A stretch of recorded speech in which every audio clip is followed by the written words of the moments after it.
2 Timotius. Mestinya khotbah sesuai jadwal minggu ini dari Timotius, 2 Timotius pasal 1. Ya, supaya jangan dia terlewatkan, kita membaca bagian firman Tuhan ini 2 Timotius pasal 1. Baiknya kita baca semua. Ayat 1 sampai dengan ayat yang ke-18. Mulai dari siapa begini ya? Dari Bapak Ot, ya. Terus sampai ke dalam sana baru keluar lagi ke sini. Ya. 18. Sampai 2 Timotius pasal 1 ayat yang pertama. Dari salam dari Rasul Paulus, Rasul Kristus Yesus oleh kehendak Allah untuk memberitakan janji tentang hidup dalam Kristus Yesus. Kepada Timotius anakku yang kekasih, kasih karunia, rahmat dan damai sejahtera dari Allah Bapa dan Kristus Yesus Tuhan kita menyertai engkau. Ucapan syukur dan nasihat untuk bertekun. Aku mengucap syukur kepada Allah yang kulayani dengan hati nurani yang murni, seperti yang dilakukan nenek moyangku, dan selalu aku mengingat engkau dalam permohonanku, baik siang maupun malam, dan apabila aku baru terkenang akan air matamu yang kau curahkan, aku ingin melihat engkau kembali, supaya penuhlah kesukaanku. Sebab aku teringat akan imanmu yang tulus ikhlas, yaitu iman yang pertama hidup di dalam nenekmu Lois dan di dalam ibumu Eunike, dan yang aku yakin hidup juga di dalam dirimu. Ayat 6. Karena itulah aku peringatkan engkau untuk mengorbankan karunia Allah yang ada padamu oleh penumpangan tanganku atasmu. 7.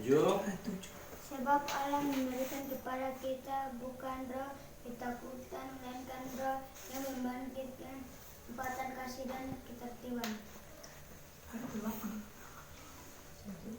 Ayat 8. Jadi janganlah malu bersaksi tentang Tuhan kita, dan janganlah malu karena aku seorang hukuman karena dia, melainkan ikutlah menderita bagi Injilnya oleh kekuatan Allah.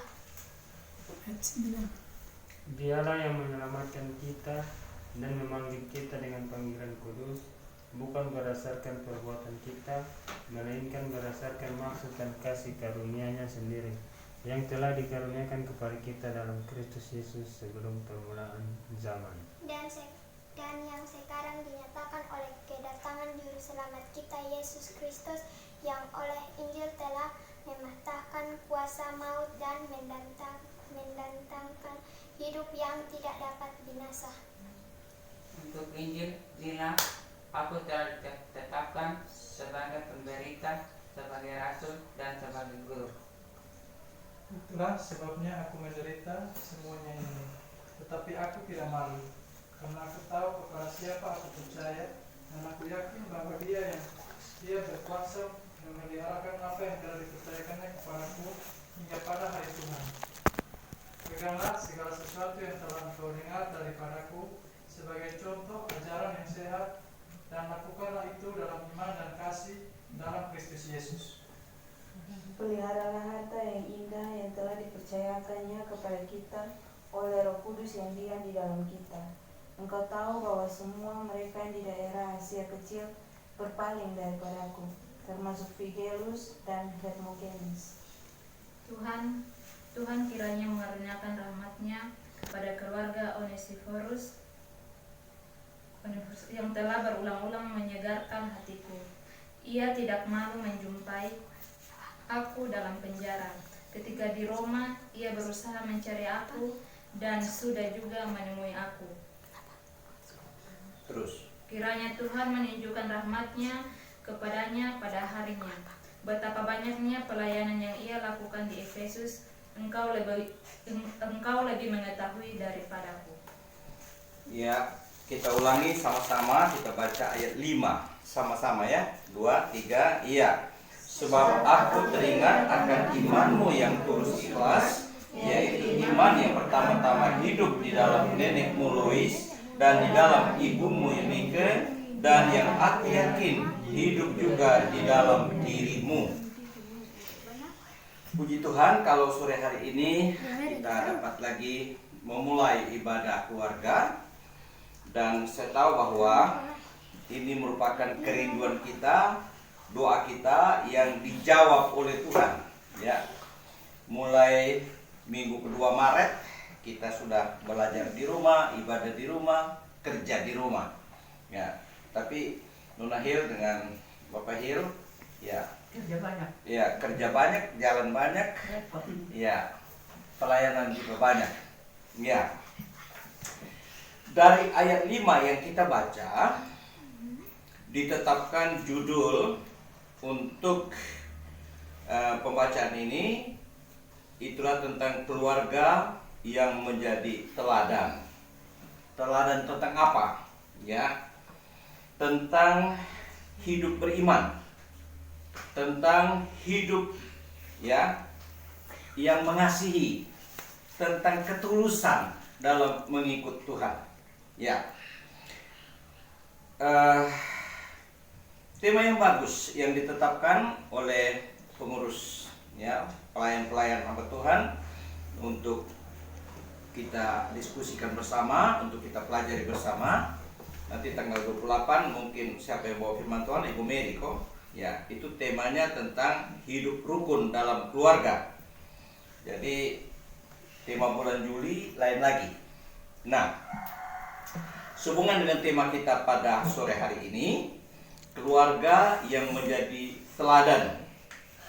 Teladan tentang iman, teladan tentang kasih, teladan tentang ketulusan hati. Puji Tuhan bahwa apa yang diharapkan oleh Paulus kepada anak rohaninya Timotius itu terwujud. Hubungan antara Paulus dengan anak rohaninya Timotius ini sangat-sangat indah, sangat baik. Ya, dikatakan oleh Paulus dalam ayat 2 kepada Timotius, anakku yang kekasih, kasih karunia, rahmat, dan damai sejahtera dari Allah Bapa dan Yesus Kristus Tuhan kita menyertai engkau. Paulus menyebut Timotius ini sebagai anak yang kekasih, bukan anak kandung, tapi anak rohani. Enggak. Itu menandakan bahwa hubungan antara pelayan dengan yang dilayani, antara seorang pemimpin dengan yang dipimpin, begitu indah, begitu baik. Bahkan dalam pembacaan kita tadi, ya, satu waktu Paulus berpisah dengan Timotius dalam rangka pelayanan tentunya, dalam ayat 4 dikatakan Paulus terkenang akan Timotius, terutama karena air mata Timotius yang dicurahkan, dan Paulus ingin melihat Timotius kembali supaya penuhlah sukacita Paulus. Ya, terkadang memang dalam tugas pelayanan, ya, kita sepertinya tidak mau dipisahkan. Kita tetap mau supaya kita dalam satu persekutuan kasih, kita tetap saling mengingat dan sebagainya. Tetapi kita lihat dalam ayat 4 ini, ya, Timotius menangisi Paulus. Paulus pun, ya, juga mencucurkan air mata karena anak rohaninya ini. Bapak Ibu yang dikasihi oleh Tuhan Yesus Kristus, ya, apa yang sudah tersurat dan tersirat dalam hatinya Timotius tentang Paulus indah sekali. Ya, dia belajar banyak kepada Paulus, belajar tentang kasih, belajar tentang pelayanan, belajar tentang hidup, ya, mengorbankan diri buat banyak orang, belajar bagaimana melewati kesulitan demi kesulitan, dan itu ditunjukkan oleh Paulus Bahkan kalau kita membaca tadi dalam ayat yang berapa disebut bahwa Paulus sudah memberikan ajaran yang sehat, ya. Ayat 13 ya. Peganglah segala sesuatu yang telah engkau dengar daripadaku sebagai contoh ajaran yang sehat, dan lakukanlah itu dalam iman dan kasih dalam Kristus Yesus. Kita melihat di sini bahwa Paulus dengan Timotius, terutama Paulus melihat apa yang ada di dalam tekad anak rohaninya ini benar-benar menyenangkan hati. Timotius ini seorang anak muda yang hidup beriman kepada Tuhan, seorang anak muda yang mengasihi Tuhan, seorang anak muda yang terjun dalam pelayanan, seorang anak muda yang mengasihi neneknya, mengasihi mamanya, mengasihi saudara-saudaranya. Tadi kita membaca ayat 5. Dikatakan bahwa Timotius ini, ya, hidup dalam iman yang tulus, hidup dalam iman yang ikhlas, hidup dalam iman yang kreatif, hidup dalam iman yang imannya itu hidup, imannya itu bekerja, imannya itu memberikan pertumbuhan rohani dalam kehidupan mereka, dalam keluarga mereka. Lalu Paulus menyinggung dalam ayat 5 ini, ya, iman dari mana? Ya, disebut iman dari neneknya. Namanya siapa? Lois, ya. Nggak tahu ini Lois mana ini, ya. Lois, bukan Lois Leskodat ya, bukan Lois dari Rote, tapi Lois, ya. Ini adalah neneknya, ya. Artinya neneknya punya iman, ya. Tentu bayinya juga punya iman, ya. Iman yang dilihat oleh Timotius dari neneknya adalah iman yang hidup. Iman yang dipelajari, yang dilihat oleh Timotius kepada bayinya juga iman yang hidup, iman yang baik, iman yang sehat.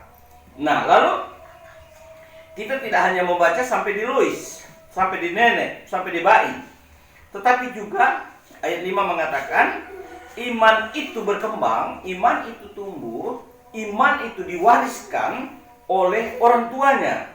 Di Mama nama Eunike, ya. Nah, rupanya Lois ini adalah seorang beriman, Eunike ini juga adalah seorang beriman. Mereka menjaga keimanan mereka kepada Tuhan, dan apa yang dilihat oleh Timotius terhadap neneknya, terhadap mamanya, dan terhadap Paulus itu adalah iman yang sehat, ya. Itu adalah iman yang tulus. Itu adalah iman yang meneguhkan hati, iman yang membuat keluarga itu secara kesatuan, secara keseluruhan saling mengasihi. Bapak Ibu, kalau kita bicara hari ini bahwa Timotius belajar banyak tentang iman kepada Paulus, belajar banyak tentang iman kepada neneknya Lois, belajar banyak tentang iman kepada ibunya Eunike, tentu Tuhan juga mengharapkan supaya kita belajar. Iman yang hidup itu iman yang bagaimana? Iman yang kreatif itu iman yang bagaimana? Iman yang kuat, yang teguh itu iman yang bagaimana? Belajar kepada siapa? Kepada kita pemama, kepada kita pembapak, kepada kita punya nenek, kepada kita punya bayi. Ya, kalau di tempat saya itu nenek itu semua laki-laki, nenek, perempuan juga nenek. Tapi bedanya nenek laki-laki dengan nenek perempuan. Mereka orang beriman. Dan saya percaya bahwa ketika Lois, ketika Eunike mendengar bahwa Timotius ini terjun dalam pelayanan, berjumpa dengan Paulus, lalu dia menyerahkan diri untuk dipakai oleh Tuhan sebagai pelayan Tuhan, pasti hatinya sangat-sangat bersukacita. Bapaknya Timotius ini bukan orang Yahudi, ya. Bapaknya adalah orang Yunani.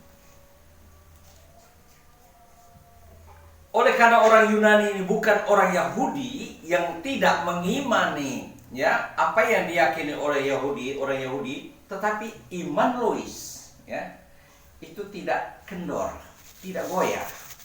Iman Yunike ini tidak goyah. Nah, iman itu diwariskan kepada anak-anaknya. Kalau umpamanya sore hari ini sebagai orang tua, opa dengan oma itu punya anak-anak, punya cucu-cucu, maka opa dengan oma punya iman itu haruslah diwariskan kepada anak-anak dan kepada cucu-cucu. Demikian juga halnya misalnya Bapak Nge dengan Mama, ya, yang memang Tuhan panggil sebagai suami istri, sebagai orang tua dari semua anak-anak, haruslah mempunyai keteladanan iman.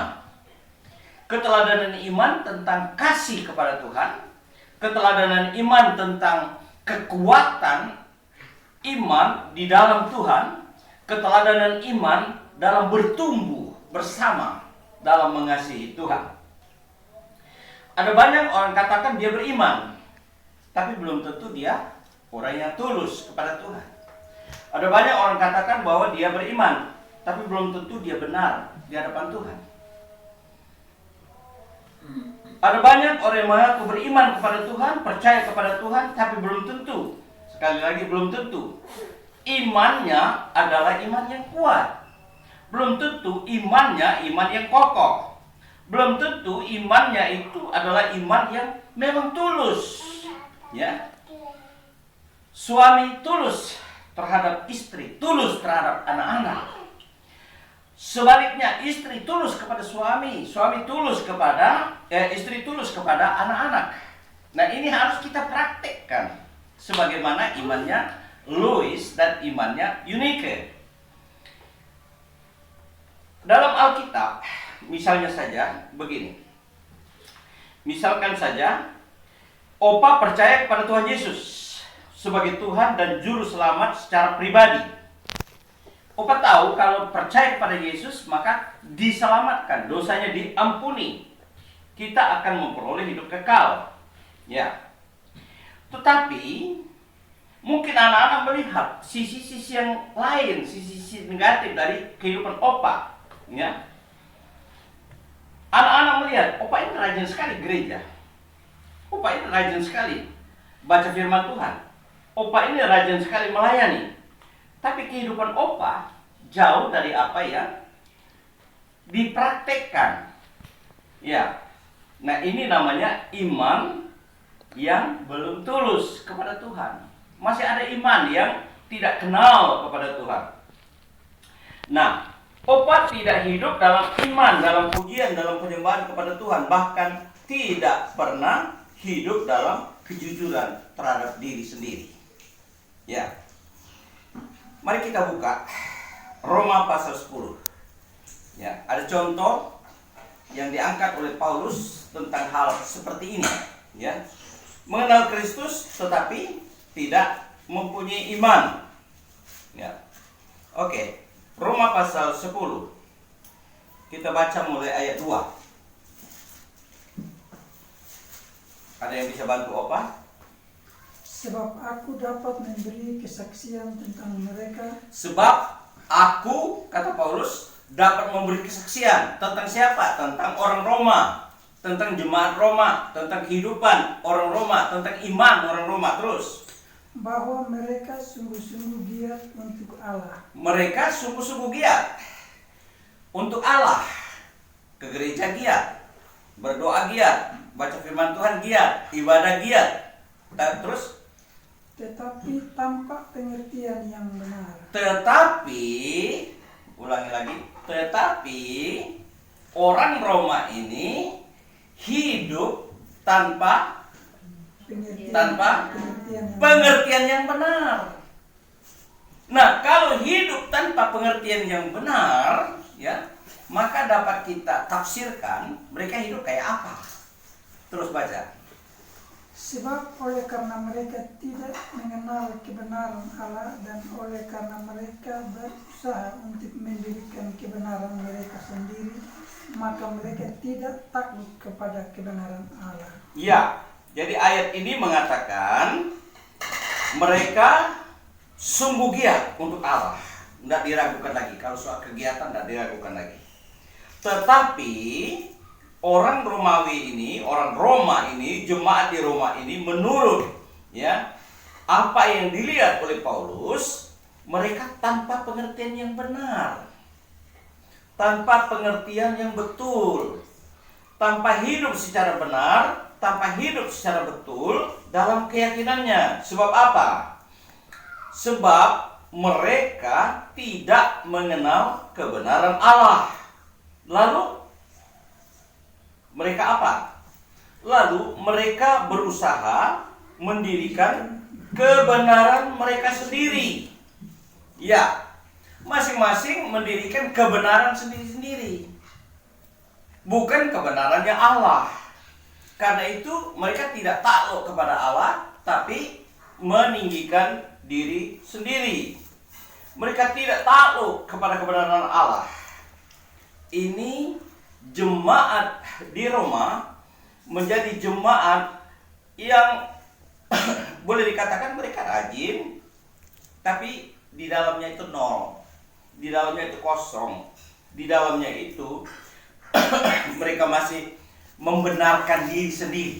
Ya, bukan kebenaran Allah yang diutamakan, tapi kebenaran diri sendiri. Ya, ketika saya katakan kepada Oma, mari kita sembahyang, mari kita berdoa, mari kita ya baca Alkitab. Oma bilang, segini lama tahun, ya, langsung pikir saya tidak baca Alkitab, karena Oma mau membenarkan diri sendiri. Mari kita ke gereja, Oma. Jadi Oma nyaut, segini lama, ya, Opa tidak lihat bahwa saya ke gereja. Ya, kalau saya bilang, Oma, mari kita hidup saling mengampuni, lalu Oma akan bilang, Opa, selama ini apakah Opa lihat bahwa Oma tidak mengampuni? Nah, contoh inilah yang dilihat oleh Paulus ada dalam jemaat Roma. Tanda-tanda orang tidak mengenal Tuhan secara benar, orang tidak mengerti secara rohani tentang iman yang tulus, tentang iman yang kuat, tentang iman yang mempunyai diri kasih, yaitu keteladanan, ialah masih mendirikan kebenaran sendiri. Saya benar, orang lain salah. Titik. Saya tidak pernah akan mengalah, karena saya anggap orang lain tidak benar. Ini yang terjadi di jemaat Roma.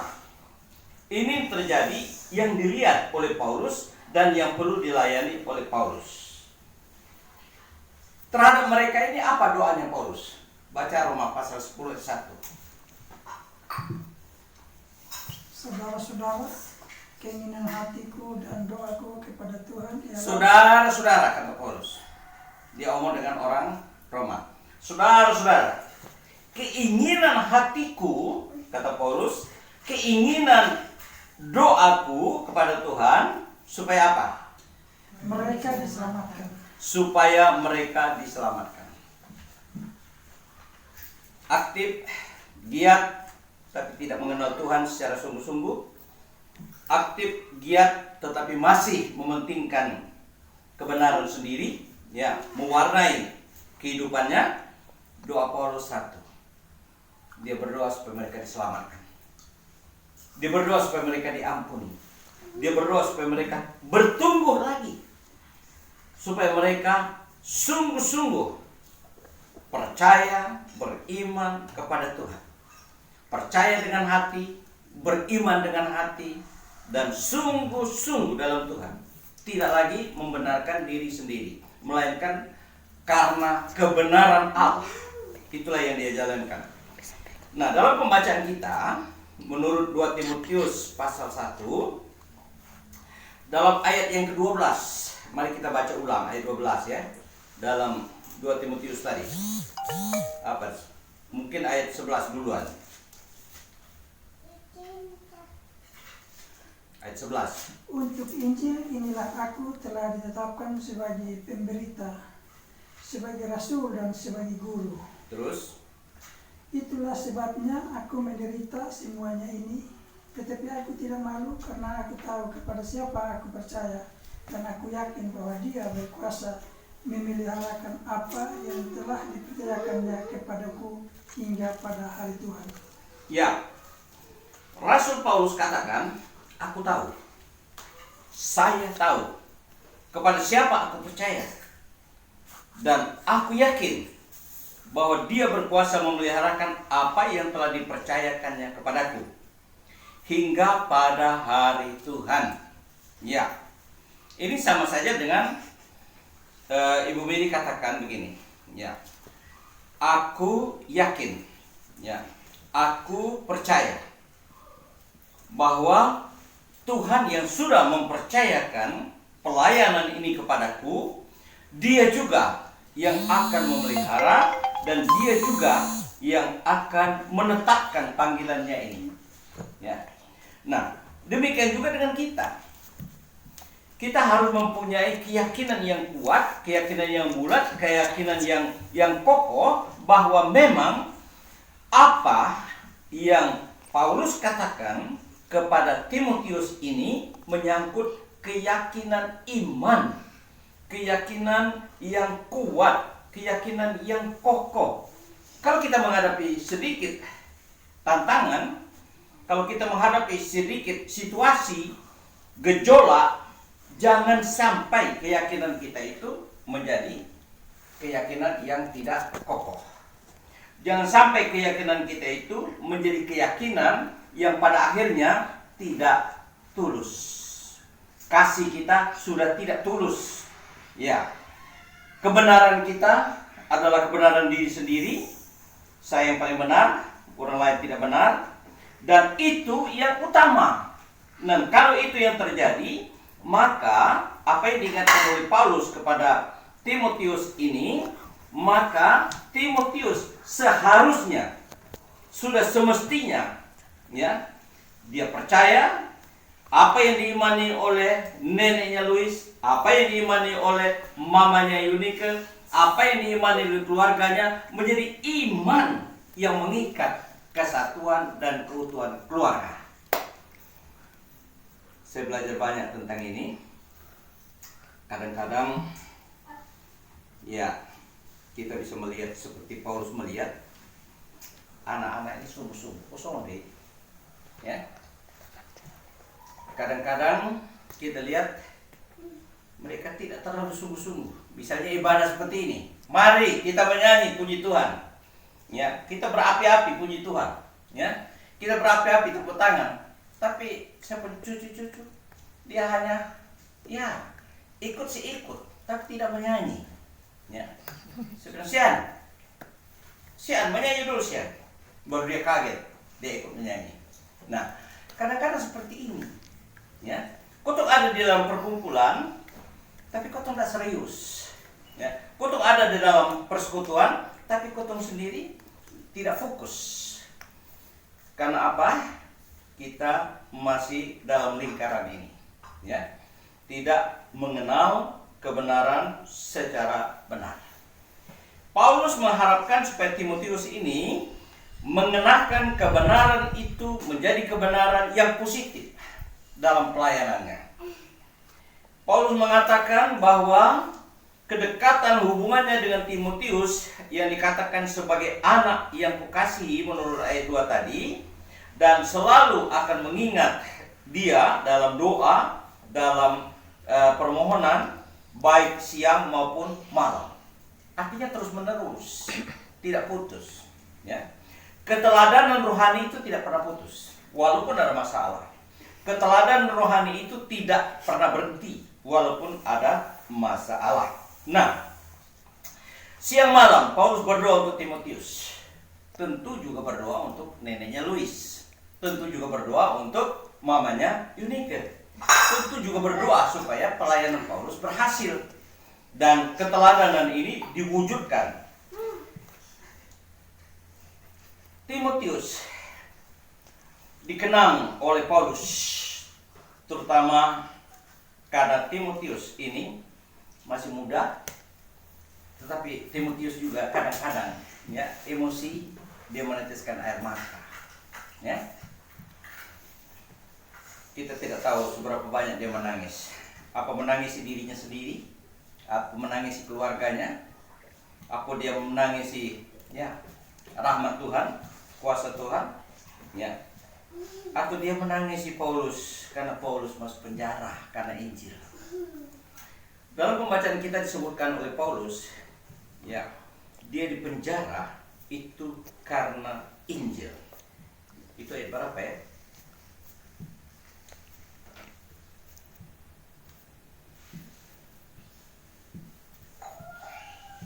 Mungkin kita baca mulai 8 ya. Jadi janganlah malu bersaksi tentang Tuhan kita, dan janganlah malu karena aku seorang hukuman karena dia, melainkan ikutlah menderita bagi Injil oleh kekuatan Allah. Dialah yang menyelamatkan kita dan memanggil kita dengan panggilan apa? Kudus. Panggilan kudus, bukan panggilan ya ecek-ecek. Panggilan kudus, panggilan yang bermartabat, panggilan yang berotoritas, berwibawa.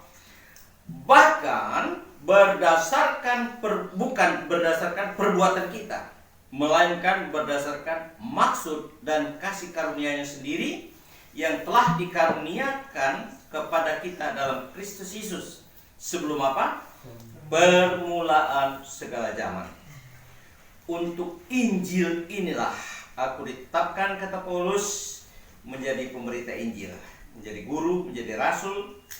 Dan itulah sebabnya terkadang dia menderita sengsara karena Injil. Satu waktu Paulus ini melayani di Tesalonika. Kalau kita baca dalam kitab Kisah Rasul, orang Yahudi tidak suka dengan Paulus. Lalu apa yang terjadi? Orang Yahudi asut semua orang-orang yang ada di Tesalonika. Lalu Paulus ditangkap. Tidak hanya ditangkap, tapi Paulus ini disiksa. Kaki tangannya diikat, lalu dia diseret dari pasar. Coba bayangkan, dari pasar diseret. Ya. Jadi kalau kita ikat anjing, kaki tangannya kita ikat, lalu kita seret. Ya. Paulus mengalami itu, ya, karena dia menjadi saksi Kristus. Dia wanti-wanti terhadap Timotius, jangan sampai satu waktu Timotius mengalami pencobaan, jangan sampai dia punya imannya lemah dan dia mulai goyah. Tetapi kenyataannya tidak demikian. Dia mewarisi iman, ya, yang ada pada Lois, yang ada pada Eunike. Karena itu Paulus sangat bersukacita, dan apa yang diharapkan lagi kepada Timotius oleh Paulus. Kita membaca ayat 6 dan 7, dikatakan supaya Timotius ini senantiasa mengobarkan kasih karunia Allah. Tadi Bapak Ngi bilang bukan mengobarkan, tapi mengorbankan. Betul kan? Mengobarkan. Ya. Senantiasa mengobarkan kasih karunia Allah. Lalu dalam ayat 8, ayat 11, ya, Paulus punya harapan kepada Timotius supaya Timotius tidak malu bersaksi tentang Tuhan Yesus dan tentang Paulus walaupun Paulus di penjara. Ya. Yang ketiga, Paulus, ya, mengatakan bahwa Allah yang telah menyelamatkan kita, Allah yang telah memanggil kita, bukan karena kita baik, tetapi karena anugerah Allah.